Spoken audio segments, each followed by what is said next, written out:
What's up, CFO gang? It's your boy J Tuck. Real Cowboys fans, stand up and yo, I know, Cowboys Nation. We just won on Sunday versus the Carolina Panthers. But we got a short week, man. We got to roll up our sleeves and get back to work. As this Thursday, we will be facing off versus left hand up. Who are we? The Commanders, man. It's going to be an exciting Thanksgiving game. And I know a lot of people talk. Did you see what happened to the Commanders? You see what happened to them versus the New York Giants? We ain't got to worry. Y'all know on this channel, what is our model, right? We will respect our opponents, but we will fear nobody. So we are going to roll up our sleeves and get prepared for Thursday's matchup versus the Commanders. Now, we got a guest today, a real special guest, man. And this guy, to be honest with you, man, I love his content. And the thing that I love most about him as a content creator, he is boots on the ground. Like, you get extra points when it comes to J Tuck. When I see you out the games, I see you at camp, I see you around your people, because that's, you know, what I do. And he does incredible content for the Commanders. So I had to reach out to my guy Rio and say, bro, let's quickly do a show before Thanksgiving. So CFO fam, let's welcome my guy Rio Robinson in the building. What's going on with you, bro?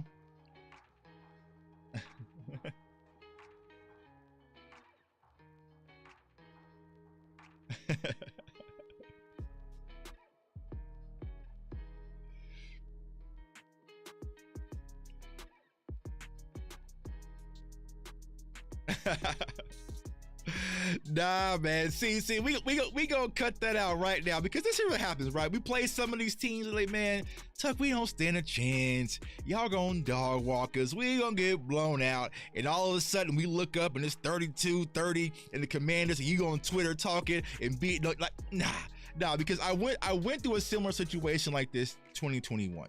We played the Denver Broncos and the Cowboys was hot. So they can't hear you. You can't hear them. What you mean you can't hear him? Test, talk to me, Rio. I can hear you. No sound on his end? Hold on. No sound? Hold on. Can't hear him. How can you? Let me see. Yeah, let me try this. Hold on. Let me get you right, bro. Hold on. Yeah, you should be good. Hold on. Let me see if there's something on my end. Yeah, you should be good, bro. Hold on. Let me see here. Still can't hear you.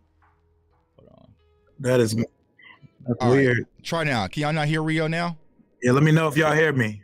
Because I hear him loud and clear. Yeah, everything says it's good on my end over here. Y'all still can't hear Rio? Let me see if I change something, if that changes the fact. Do you still hear me? I hear you clear. Hold on, bro. That's wild. It's wild. I hear you loud and clear. Hold on. Let me see. It's always something, bro. Hope we gonna get you right, though. We gonna get you right. All right, they hear me now. We good. Okay. We good. Okay, got you. All right. So like I was saying, don't forget his intro, because his intro don't even matter, man. So we got we good now. So my guy Rio, man. So we're gonna talk about this, but he was saying we gonna blow them out. They don't stand a chance and all that. And what I was saying, y'all, I remember back in 2021, my Dallas Cowboys faced off versus the Denver Broncos, and they were doing the same thing. We was hot, you know what I'm saying? The Denver Broncos, they were pretty much damn near in tank mode. Man, them Broncos came out there and punched us in the mouth, Rio, and I said, never again, bro. Never again. I will never underestimate an opponent. So we going to prepare for you just like we prepare for everybody else. But I want to talk about something, man, because I follow your content. Like I said, huge fan of your work that you do, man. You're always boots on the ground, bro. But this offseason, man, I saw y'all had a Commanders party because y'all got some change in management going on. So tell us a little bit about that, man. What was that experience like, changing ownership? Y'all had a huge festival, you know, say y'all was out there kicking, but what was that experience like, bro? What's crazy is if you're not a Washington fan, it may look nuts that we were having parades, we were having parties, celebrations, extravaganzas to celebrate the parting of Dan Snyder's ownership, the 24 years of hell that he put us fans through. It was awful. There's more reasons than none. There's going to be documentaries made about his ownership one day. Josh Harris, immediately upon buying the team, buys everybody free beers at the party. He calls into the radio station and says, everybody drinks on me, 1 beer on me. It ended up being like 2 or 3 beers on him for the night. Everybody was turned up. It's crazy. We got new things going on. More optimism, genuine optimism going into this season than quite some time. And then fall comes around. Sundays start happening. We get a 2-0 start to the season for the first time in 10 plus years. And what do we do after that 2-0 start? Typical Washington things. We're now sitting at 4-7, and Sundays during the fall have humbled us per usual. Rinse, Washington, repeat. Yeah, party's over, man. Party's over, man. Turn off the lights when it came to it, man. But I saw you at the event, and I was like, damn, they having a blast out there in their new ownership. So lit. But you know, when that change happened, were you excited? Because I know all the Dan Snyder stuff that we're not going to get into. But was it about a change of focus when it comes to like football culture, or was it just all the dark clouds and dark shadows that was lingering over your team that you guys were excited about, you know, moving on from? Take every single box of every point you just made, check them all. It's all of the above, okay. You know? It's all of the above. It's football culture. It's we can now be a destination people want to come work for. We're not an embarrassment. We don't have scandals, and we don't mistreat women. And right. It's a laundry list of nonsensical things that this guy did when he was the owner here. We can now be a destination with an ownership group, a loaded with money ownership group, because Dan is broke. Dan needed every bit of that $6 billion because Dan owes a lot of money. He got lawsuits and subpoenas out the ass coming his way, right. And he needs that money. We now have like 6 billionaires in our ownership group. We're flooded with cash. And when we get on the market in January for a new GM and head coach, we're actually going to be a destination people will actually want to come to and work under, instead of a guy named Dan Snyder who sues fans, who melts ice cream in owner and coaches' offices. And I can go all day with the things that he did here. We're a destination. Now, are you going to get a new water heater on that list of improvements, man? Because I saw them, y'all boys couldn't shower on Sunday. You know what I'm saying?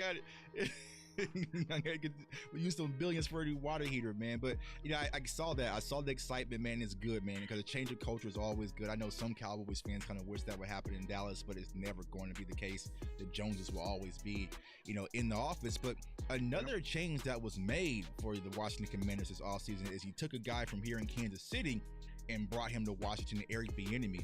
So what is your thoughts, man? Because I get mixed reviews. I know some people don't like him because he's pretty much, you know, hard-nosed coaching. Some people love him. What is your thoughts on Eric B thus far since he's been in Washington? I'm going to give you the complete real on Eric Bieniemy. Before that, by the way, Washington, pay the water bill. Yeah, if the pipes aren't bursting on home fans, or the guardrails aren't trying to kill Jalen Hurts, now we're not letting players shower after the game. Not like Washington deserved showers after the game, but Eric Bieniemy, loved the hire, home run hire when it happened. I was so excited for him. I was so ready to claim and stake my claim that he's the head coach in waiting, yada, yada, yada. He's done some good things. He's developing a young quarterback, but there's as many things as there are to like, there are things to dislike. And there are a lot of similarities to our last offensive coordinator who we hate. His name's like Lord Voldemort. It's like we don't want to say his name around here. Scott Turner, the son of Norv. Right. There are a lot of similarities where routes designs, receivers are running into each other. We're not putting focus on our top receiver. Terry McLaurin doesn't have a 100-yard game all season. We don't have a receiver on pace to go for 1,000 this year. No receivers had a multi-touchdown game. We can't run the ball. And when we do, it's just to say, here, look at me, we're running. The balance doesn't exist. We have a 23-year-old first-year starter throwing the ball 45 times a game. And while I love the litmus test of throwing the whole book at Sam Howell, because I think he could take it, he's a very experienced guy, that's just not what you do with 23-year-old quarterback. And just like our defense lets us down, the offense has had some stinkers this year. We only scored 20 on the Chicago Bears when they had 40. The Giants have held us to 27 points in 2 games this year, and they can't beat a soul. Y'all outscored the Giants 89-17 this year, and we only scored 27 total points on the Giants this year. So, EB, as many things as there are to like, there are things right there to remind you that maybe there was a reason 15 interviews went by and he didn't get a head coaching job. Love the character, though. Love the moxie. He will definitely hype guys up, but I'm not sure about the head coaching thing. Yeah, and that's an interesting point, man, because I saw your last video. You're talking about, fire everybody. So was EB in that fire everybody? Would you want to move on from Eric Bieniemy, or do you think there's an opportunity? Because you look at Sam Howell, what he's doing pretty much in his first year of starting, he's pretty much leading the NFL in passing yardage. So do you think that there's an opportunity that if you continue to keep Eric Bieniemy in the house, that things can get better? Or are you looking at like, nah, this ain't fixable, let's go ahead and move on where we currently stand?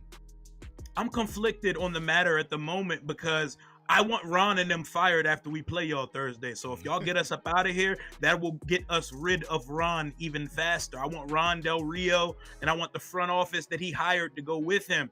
Yeah.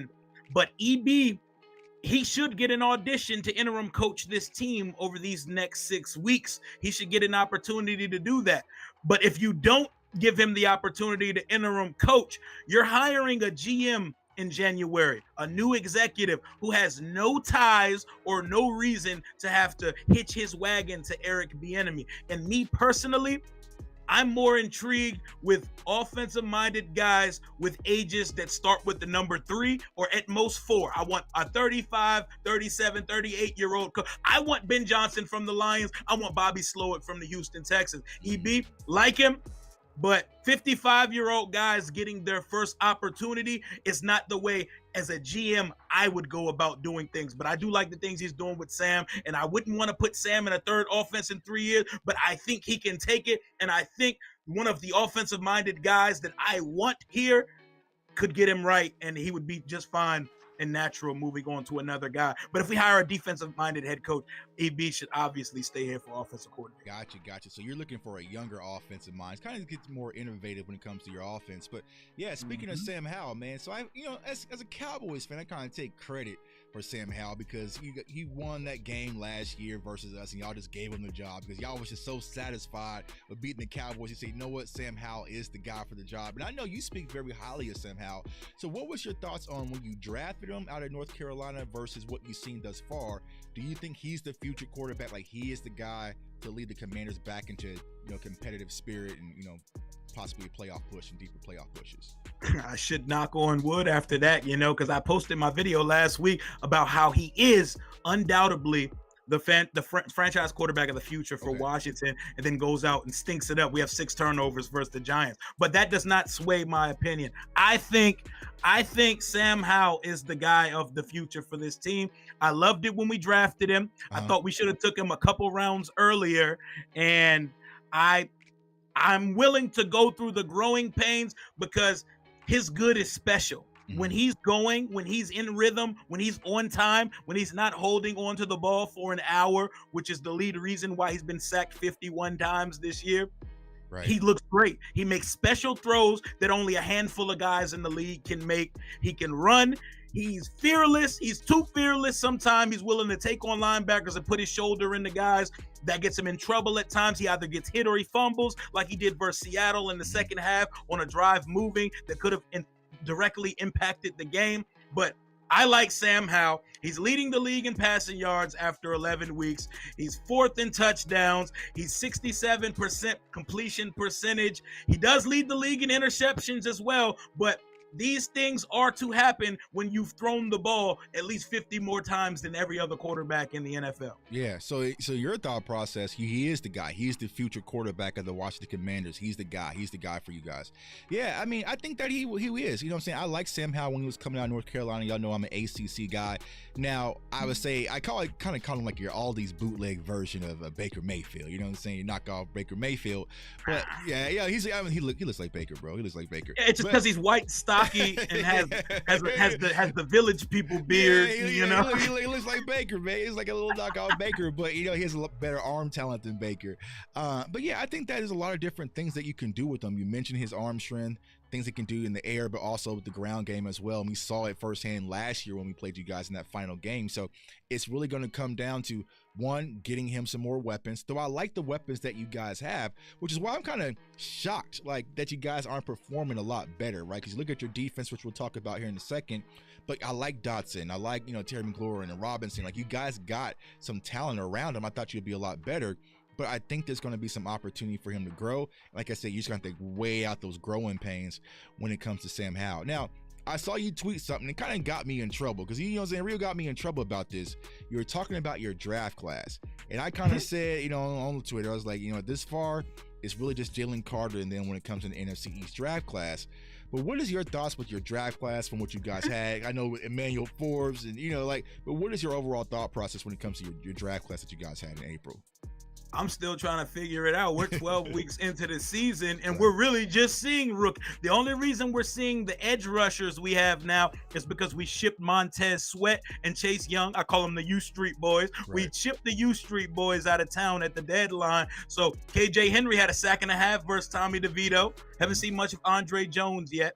Emmanuel Forbes has been fish grease, burnt toast, whatever hot thing you want to put in the kitchen, he's been that so far. He's been baptized multiple times by A.J. Brown, and when he was in the starting lineup, he gave up 1,000 yards and a few touchdowns in the first waning weeks of the season. Our second-round pick, Quan Martin, he's starting to get sprinkled into the safety slot corner spot on the defense. Other than that, I've seen him play on the punt team.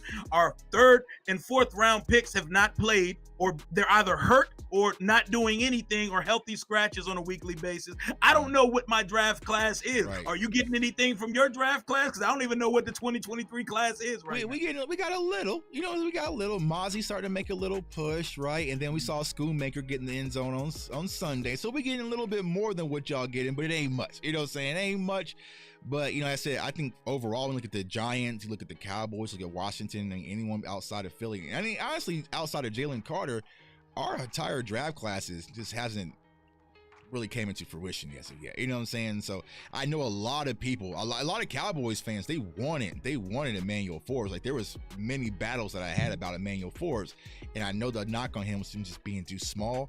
But overall, like, he was a turnover machine, you know what I'm saying? But it's just like, it just hasn't translated to the NFL level. So it's going to be curious to see whose youth is actually going to grow, especially in the division. He might have balled with y'all, though, because y'all have Dan Quinn, and right. Dan Quinn is the antithesis of MAGA Jack Del Rio. Jack Del Rio cannot dial it up anymore. He calls the same, I call it Swiss cheese zone defense every week, because there's holes all over that thing. Right. And Emmanuel Forbes may look like Deron Bland in a Dallas Cowboys uniform. Y'all have, 15 pick sixes since Dan Quinn took over your team? Yeah. I'm not sure I've seen 15 pick sixes in my lifetime in 32 years as a Washington Commanders fan. So he may have prospered and thrived on America's team, but he ain't doing that here, and that's half on him and half on the coaching. Well, go ahead and send them our way, man. Go ahead and send them our way. You know what I'm saying? I got to get a little compensation pick. I'll send out to you, man. You can send Forbes on to Dallas. But, yeah, our secondary, they playing out of their mind, man. Salute to Deron Bland, which we'll talk about here in a second. Always. So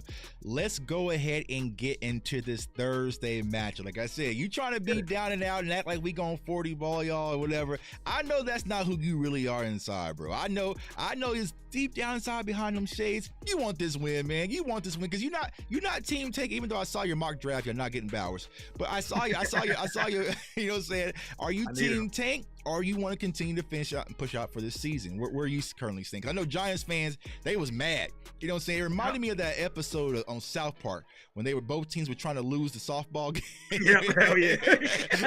and I just see like Giants fans, like they were just getting so mad. Like, what are y'all doing? Like, what is Tommy DeVito doing? Like, why are you out there? You know what I'm saying? Because they trying to get that draft spot.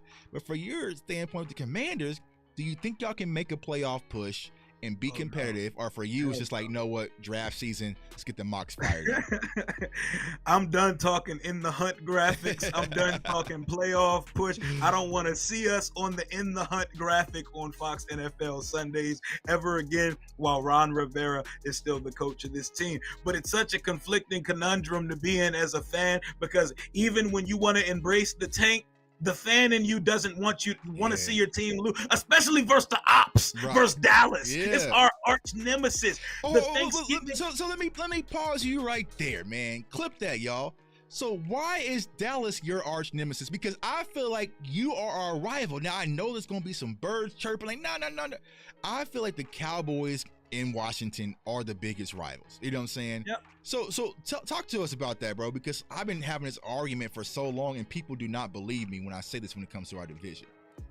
The thing is, we're supposed to be the biggest rivalry in the sport. The problem is we're not holding up our side of the bargain. Right. We've been irrelevant for 25 plus years, and y'all are very regular season relevant. So it's the pendulum doesn't swing equally, and that's why the rivalry doesn't feel so rivalry. That's why you guys have been leaning more towards a rivalry with the Eagles, because they're always in the mix of contention in the NFC.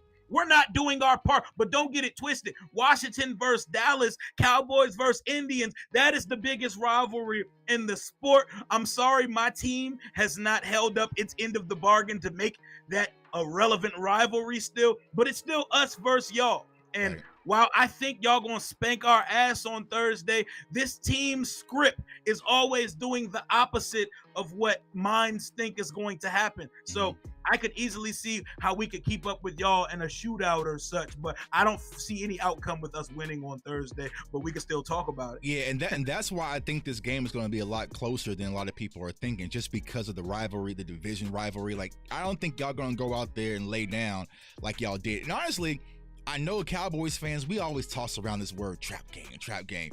Y'all might have got trapped last week. You know what I'm saying? I feel like y'all might have got trapped on Sunday because I didn't expect. Bro, we are the trap. Yeah, we are the trap lords. You know what I'm saying? Trap gods. You know what I'm saying out there. So it's like, I feel like y'all going to come out and play. Because for some weird reason, right, I had the Washington defense on my fantasy team. And I'm looking at the score. Bless your heart. But I'm looking at because I rotate defenses every week, and y'all are playing the Giants and Tommy DeVito, so I feel like, it's gonna be an easy bag. And y'all were out there getting sacks, and y'all put up a lot of points from fantasy, from a defensive standpoint, right? So I was like, how is their defense putting up so many points, but they are losing? It just didn't add up. So I feel like y'all got caught off guard on Sunday. Y'all went out there lackadaisical. Y'all saw what we did versus the Giants. They swept us. It swept y'all, man. They swept us. Was Daniel Jones the first game, or was it Tyrod?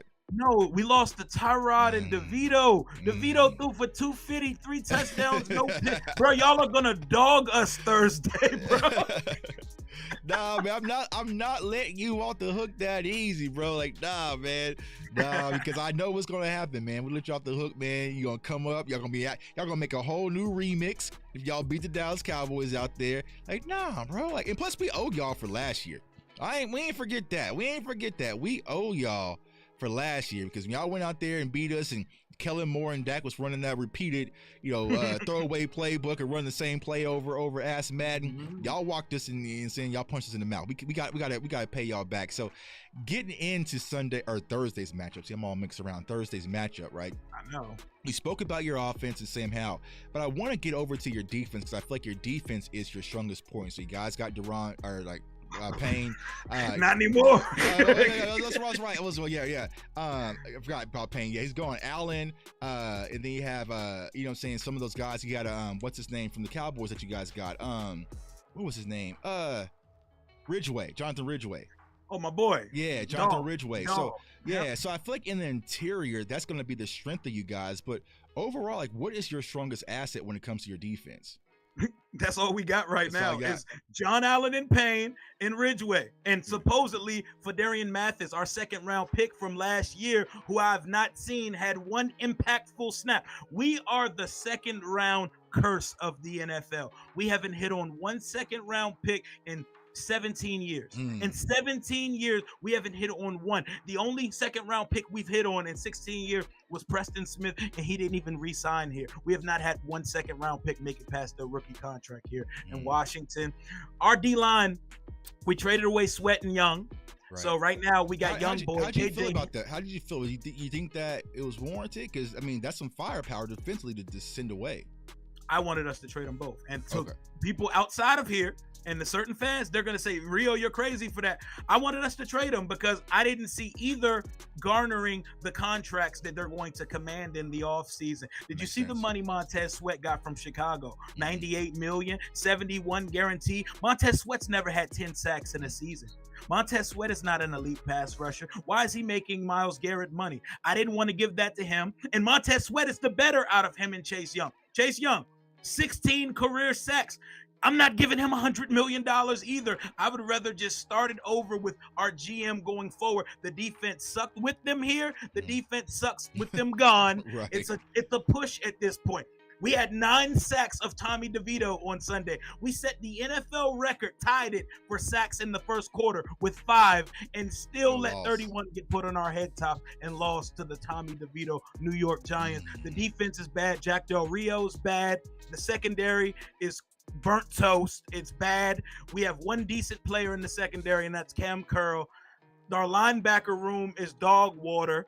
Maybe they need to take a flyer on Shaq Leonard if he's unclaimed, but I'm pretty sure he'll have better options than here. And he's kind of cooked. He's kind of cooked anyway since the back surgery. But the defense is a mess. The offense is actually the stronger unit on the team now. We are no longer a defensive strength. Oh, okay. So I was looking at it from an interior standpoint, from the defensive lines. This was Allen and Payne. That's in Ridgeway. That's it. Ridgeway, yeah. So then the teeth of your defensive line plays the strongest point. But like you said, y'all got 5 sacks. You know what I'm saying? Even those versus the Giants. You know, we had 9. We had 5 in the first quarter. 5 in the first quarter and 9 total. Like that's some pressure, right? And when you look at your defense, like, you know what I'm saying, you're averaging 3.1 sacks a game. So y'all up there. I think y'all like 7th in the NFL. So it's like y'all get pressure. So you're not no slouch, but I feel like your secondary is in. You know what I'm saying? Your secondary is kind of in, your linebackers are in. So if you're not getting pressure, so from the Cowboys standpoint, it's going to be very important that we go out there and protect Dak. And if we protect Dak, we'll go out there and should be able to have a field day on the ground, but also in the air. Now, get over to your offense, like you said, was your strongest point, right? Sam Howell, you talked about Terry McLaurin. So what are the things that you look at when you watch this Cowboys defense? It's like, all right, if we're going to win this game, we're going to pull off this Thanksgiving miracle, right? And Rio's going to come on Twitter and talk about, yeah, I told y'all he going to be jamming it. You know what I'm saying? He's going to put his shades back on me. Like, what are the things that you can do offensively to attack our defense? I mean, the only thing we've got is a passing game. If we get a running game going, look out. Because if we can actually run on y'all and have some balance, who knows what this offense will look like. I haven't seen a balanced attack effectively in 11 weeks. So if we get if we get Brian Robinson with a full head of steam, gashing 5-6 yards a carry and give him 20 carries, we may be cooking with something. But this game, if we win, it will be off the strength and the right arm of Sam Howell. Sam Howell's best looks great. Like, his highs are very high. The lows have looked abysmally low, but the highs look special. They look top 10 to 12 quarterback in the league special. But with a 23-year-old, you get so much inconsistency, especially when you're with a first-year full-time play caller as an Eric Bieniemy. But expect us to come out throwing on every first down. Expect us to air it out. If we can make Dotson and McLaurin effective on Sunday, we'll have a chance. Because I like our chances in a shootout. Sam Howell has put up numbers this year. He's put up some absolute gaudy numbers in the games where the score is high. I don't see us stopping a soul, but the way we win this game Thursday is if you guys allow us to be effective. We get Howell out in space to throw on the run. We move the pocket and hide him from Micah Parsons because I know that boy's coming downhill. Can't hide from the line, bro. You can't hide. You know Charles Leno by himself sent Kayvon Thibodeau to 10.5 sack season this year. They dogged us this year. We're sending him and Dexter Lawrence to the Pro Bowl this year based on their performance versus our O-line. But our only shot in this game is Sam Howell to be on his best stuff and EB to be dialing up effective balance because it's a rivalry game. Right. It's on national TV. This is Sam Howell's coming out party. I'm not going to sit here and believe that Sam is going to look like garbage in the first time that the whole nation's really going to get a look at him this year. Playing in Dallas on Thanksgiving is one of the biggest spots you can play in the entire season. I think Sam's going to give us a fighting chance, but I'm just not sure our defense is going to be able to make enough stops to have a factor in the game. Yeah, that's a good point, man. And you said a key word, right, when it comes to Eric Bieniemy is balance. I feel like if you guys can do, balance and take a little air out the ball a little bit and kind of just play that slow, methodical control, the time of possession game, kind of make it ugly, I feel like that kind of falls more into your hands. But if you want to get into a shootout, like I will take the opportunity of putting the ball in Sam Howell's hands and having him throw the ball 40 plus times because it allows the Dallas Cowboys to do what we do best, get pressure with our defensive front. But also, man, we got some Hawks out there, man, Deron Bland. So, if Sam puts one out in the air, Deron Bland will take it to the crib. So y'all catch him. Unlike I think we're the decade leader of dropped interceptions and unrecovered fumbles. Y'all like nice things. When the ball's thrown to you, you corral it. And not only do y'all like nice things, y'all actually take them to the crib when you catch Take it to the crib for 6, man. You know what I'm saying? That's how we do. We got some ball hawks out there. So I think that's going to be the difference between this game, right? One of the turnovers. And I just think that if we can get to Sam Howell, get him flustered in the pocket a little bit, give him some different looks, especially post-snap, he's going to give us an opportunity to make the play on him. Because like you said, he's been tossing some interceptions out there too. People don't talk about that, right? They'll talk about all the yards he's doing, but he got some interceptions out there too. So leads the league. Leads the league, right? But it's funny, right? So like if we just did this show and just poll people, who leads the league in interceptions this year? Nobody would probably name Sam Howell. They wouldn't know. But last year, it was the most watched stat. It was Dak watch every interception. Rain Dakota. Yeah, it was. I mean, they was even doing interception tracker at camp, bro. You know what I'm saying? But now it's like, leading the league with picks after missing a month is crazy, though. Man, but 6 of those was bouncing off of people's hands. Now, but they was interceptions, though. I know, but see, last night, oh, the drops. Look at the drops. Oh, you can't drop. And we were dealing with that all last year, saying, look at these drops. He's hitting players in the chest and popping up off their chest and interceptions. Nobody cared about that. So Pat Mahomes is my guy.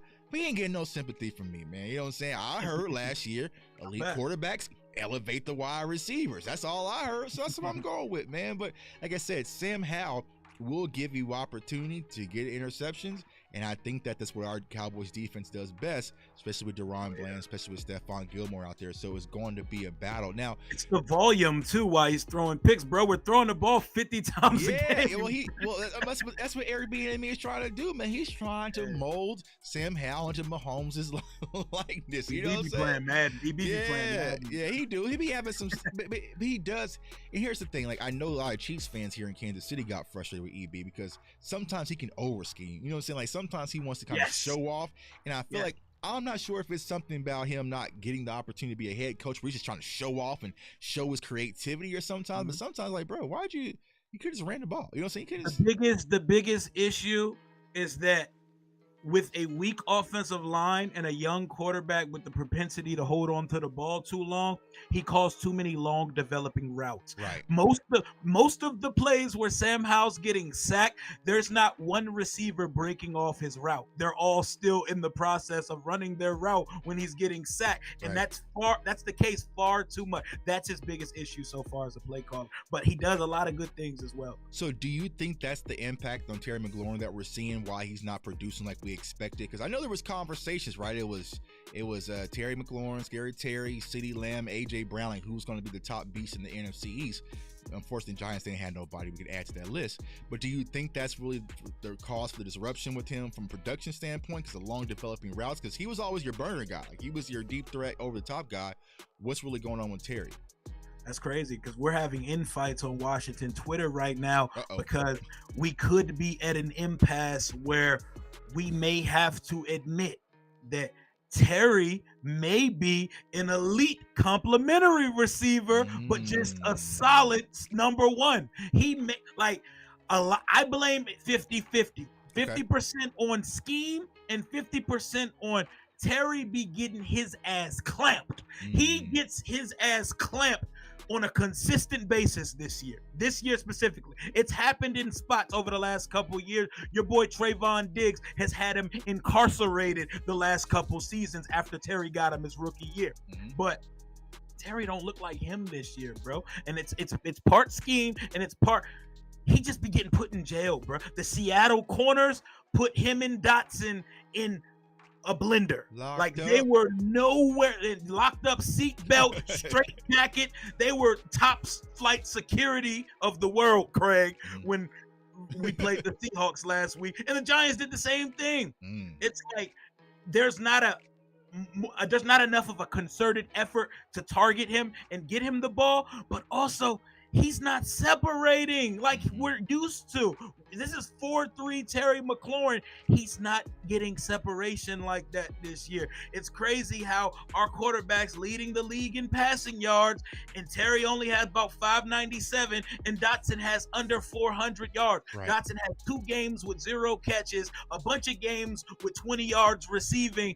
I don't know what it is, but it's definitely a combination of no separation and the scheme. So it's crazy. So you mentioned, right, Commander's Twitter. So is it split that y'all think that he's a wide receiver too? You know what I'm saying? You got McLaurin more of like a Michael Gallup-ish versus one of the top guys like CeeDee Lamb and AJ Brown. I ain't gonna put you on the spot, man. We kind of need this for references. You know what I mean? Terry, man. Terry is one of the. Y'all was talking a lot, man. Because I remember a bunch of Commanders fans always tagging that clip of what he did to Trayvon Diggs, and he beat him deep. And now y'all kept rewinding that clip, and we kept saying, "Show us a new clip." You know what I'm saying? Show us an updated clip. You know? I'm not gonna hold you. Terry this year is the 4th best receiver in the NFC East. Behind AJ, CD, and Devontae Smith. I will put those 3 guys ahead of Terry. He's due. So Terry McLaurin going for 100 yards on Thursday versus the Cowboys is due because he has 0 100-yard games in 2023. His last 100-yard game was December 4th, 2022. I can't have that for a guy I'm paying $24 million a year. Yeah, well, we can't let that happen. So it's going to be interesting to see who's going to get that matchup. More than likely, I'm thinking it'll probably be Stephon Gilmore, and it'll probably be a mixture of Bland. But Bland's been playing well. So there'll probably be a mixture of everything. But yeah, it's surprising to me because I'm a huge fan of Jahan Dotson. I hated y'all drafting him. So I figured with the speed that you guys have, and especially with the arm of Sam Howell, things will be working out. So that's why I'm kind of confused. It's like you look at the godly numbers that you said Howell's putting up, but it's like you look at the wide receivers, it's spotty. It's just very spotty on who is the guy, and typically that's not how Eric Bieniemy's offense worked. Like he had Tyreek Hill, he had Travis Kelce, so he always got his playmakers involved into the game. That boy is spreading the ball around too much. He spreads the ball around to our detriment. Yeah, everybody's getting a little sample, which that's not the case. Sometimes, and we went through that last year, right, with Kellen Moore, and that's where a lot of Cowboys fans' frustration was. Like, hey, in these big time games, you need to go to your playmakers. I don't care what the coverage is. You need to get CeeDee Lamb involved. And earlier on, right, when we got punched in the mouth versus San Francisco, we were saying the same thing. Nah, bro, you gotta go to CD. So hopefully that won't be the case on Thursday. But I think throughout the course of the season, you gotta get him involved, unless y'all want to just go ahead and tank and try to get, Brock Barrows, all that else that's going on. So yeah. So you mentioned your offensive line. So how do you think your offensive line is going to match up versus this Cowboys defensive front, which I feel like is our strongest point of our defense? I'm terrified for Sam Howell. I'm terrified for him. So our offensive line, our game plan better be a lot of quick passes early on, a lot of getting the screen game, an effective screen game, not just screens just to run screen. We sometimes fall into that habit of forcing screens to the point that it gets redundant and it's not even working. And we're throwing tight end screens to John Bates, who runs like a 740. But we got to get the quick game going. I hope Antonio Gibson's back on Thursday.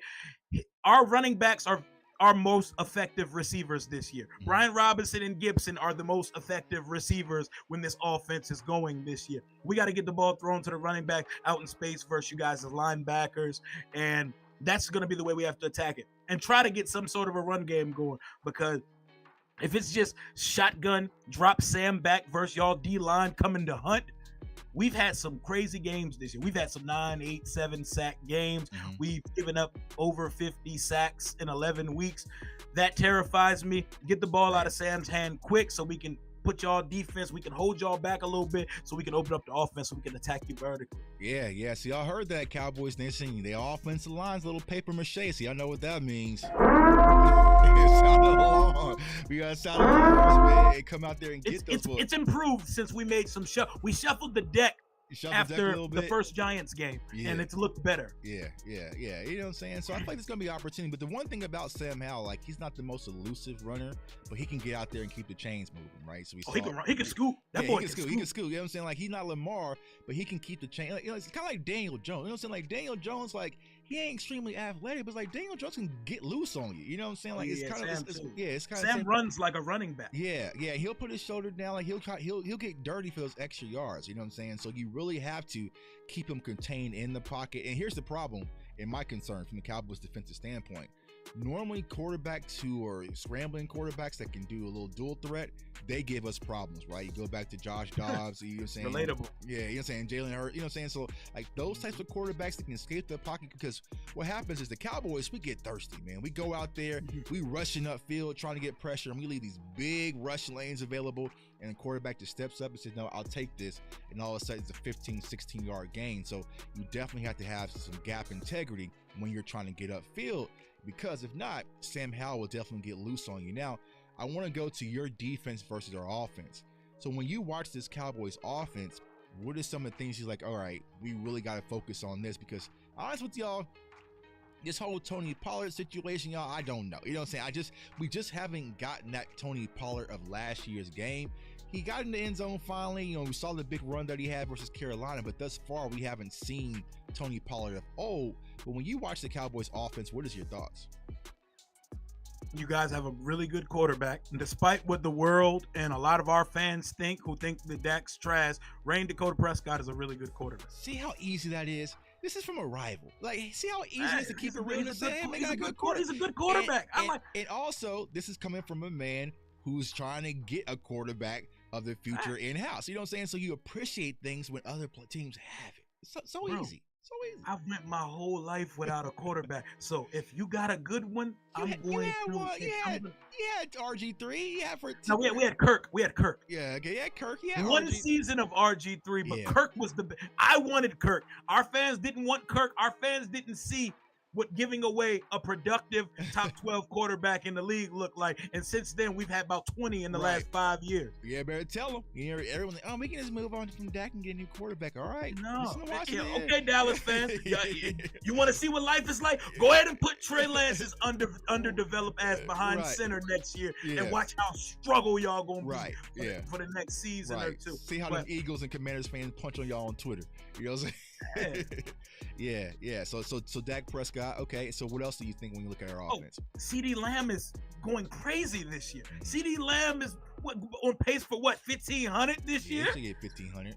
He over 1,000 already. My starting 3 receivers are barely over 1,000 together in collection. I'm talking Curtis Samuel, Jahan, and Terry are sitting at about 1,200 between the 3 of them, and CeeDee Lamb pushing that by himself. And he got off to a slow start.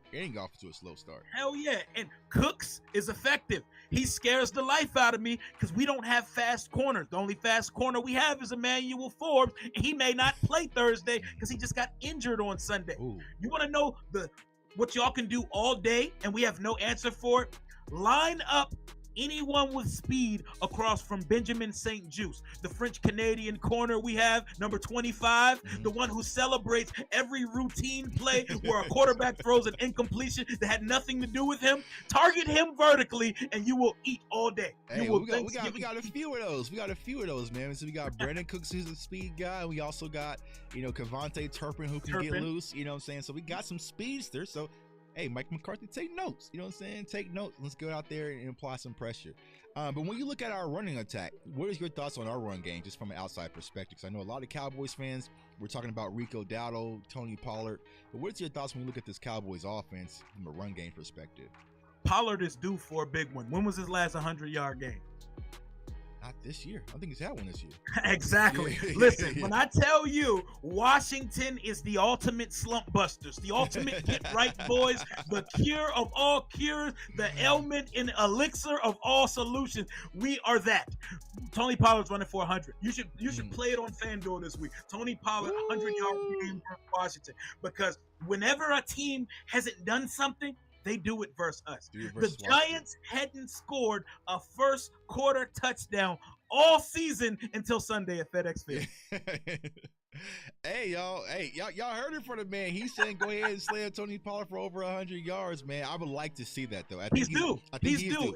He is due. You know what I'm saying? Because we saw that run versus the Carolina Panthers, and he ran angry. You know what I'm saying? He ran angry. He forced himself in that end zone. That's the Tony Pollard that we know and love. And I think that, what you're trying to see with this Cowboys offense is from a scheme perspective, you're starting to get back to a lot more zone run, which is funny because they talked about the zone run game all season, and they kind of did more of a gap run scheme versus the zone. But you're starting to see a lot more zone with Tony Pollard, which is his ace outside, inside zone. So hopefully that's an adjustment that Mike McCarthy and Brian Schottenheimer is making to get Tony Pollard back on track. But I agree, man. I feel like when you look at this Commanders defense, there's going to be opportunity for our wide receivers versus your secondary. And the thing that I like about the Cowboys offense when it comes to our wide receiver room is everybody's getting a little bit. You know what I'm saying? Everyone's getting a little bit of seasoning. So you get CeeDee Lamb, he's going to do his thing, but then you'll get some Brandon Cooks. Then you get a Kevontae Turpin. Then you might get a deep shot with Michael Gallup. And then you might see, Jake Ferguson up the seams. Or we ain't never guarded a tight end. We ain't never. Ask Jason Witten. We sent him to the Hall of Fame. Right. Yeah. So I think the Cowboys are spreading things around, but I think that's more importantly, they're getting the playmakers the ball and doing things that gets them the ball in places where they can make plays and use their God-given ability. So it's going to be an exciting matchup, man, on Thursday. I don't know if I want to ask you for a prediction, bro, because you already kind of down. I got him. I got it ready. You got it. All right. I don't want to put you on the spot, man, because I know your Commanders fan was watching you right now, and they probably banking on you from giving some type of green lining and some hope. So go ahead, bro. What is your prediction for Thursday's matchup? I'm going to give you my heart and my head. I'm going to tell you what my heart says, and I'm going to tell you what my head says. Right. My heart says the Washington team I know and love that makes zero sense.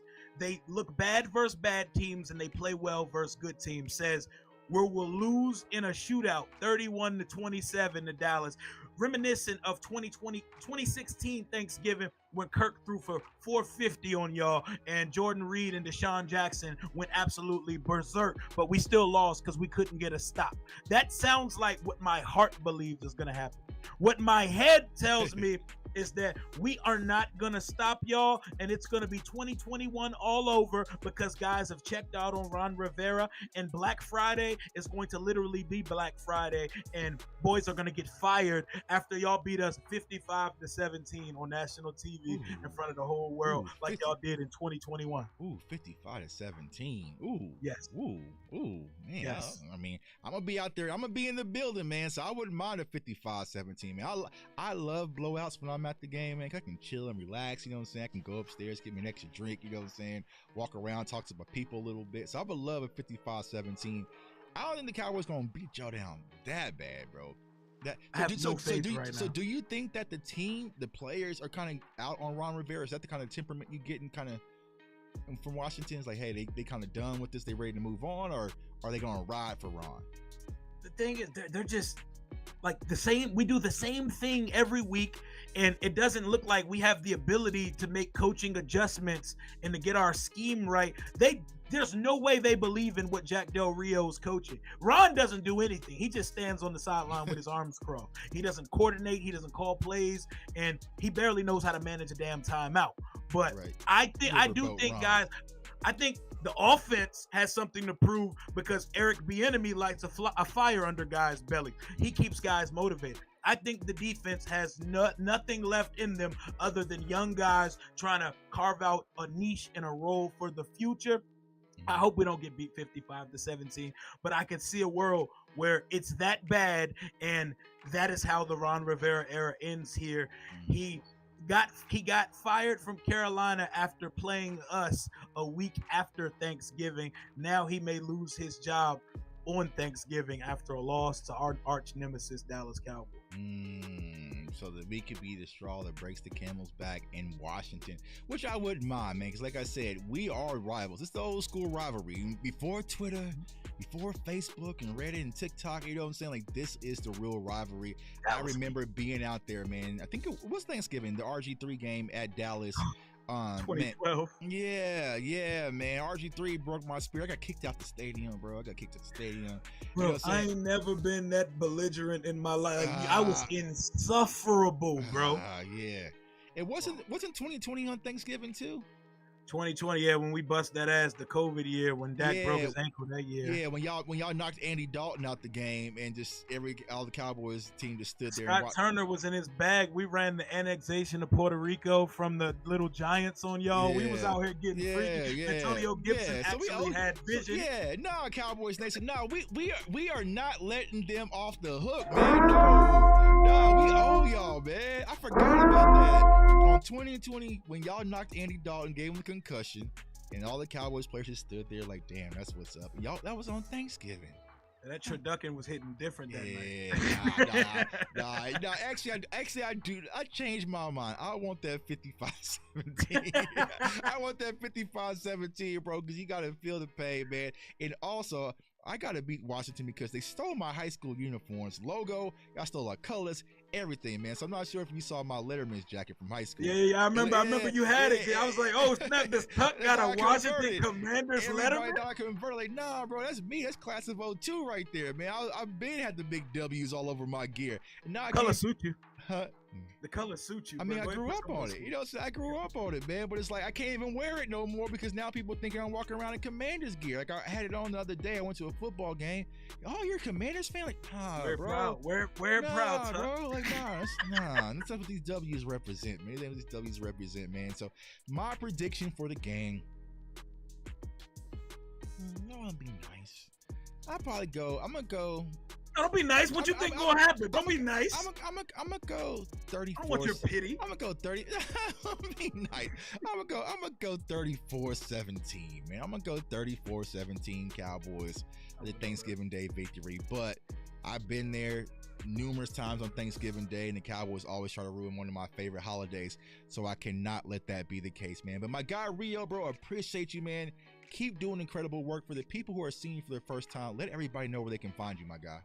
Yes, sir. Rio Robinson on YouTube. Show's called Rambling with Rio. As you can see here, Rio_Robinson91 on Instagram, on YouTube, on Twitter, or formerly known as Twitter, on X. Always talking my stuff, stirring the pot, and giving it to you from a fan's perspective. Raw. I use colorful language on the show and on social media. We get down like new media, you know. We're not trying to act like we're on ESPN over here, you know. We keep it real, raw, objective. We keep it funky over here, man. Facts, man. Definitely give my guy a follow. Like I said, he is one of the best to do it.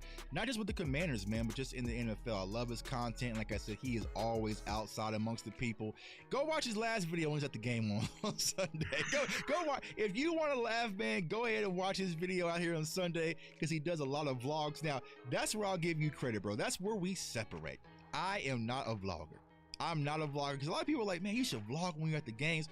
When I'm at the games, I am locked in and I'm actually loaded. Like you don't even want to see what my camera probably capture at the game. You know what I'm saying? So it's like, you know what I'm saying? So kudos to you, bro, for being able to do that. But it really gives the fans an inside view of what it's like to be there at y'all stadium, even though it ain't much to see. You know what I'm saying? It gives an inside perspective of what it's like, the experience, the tailgates, the fandom, always on the field, the access, man. It's incredible, bro. So keep doing your great work, bro.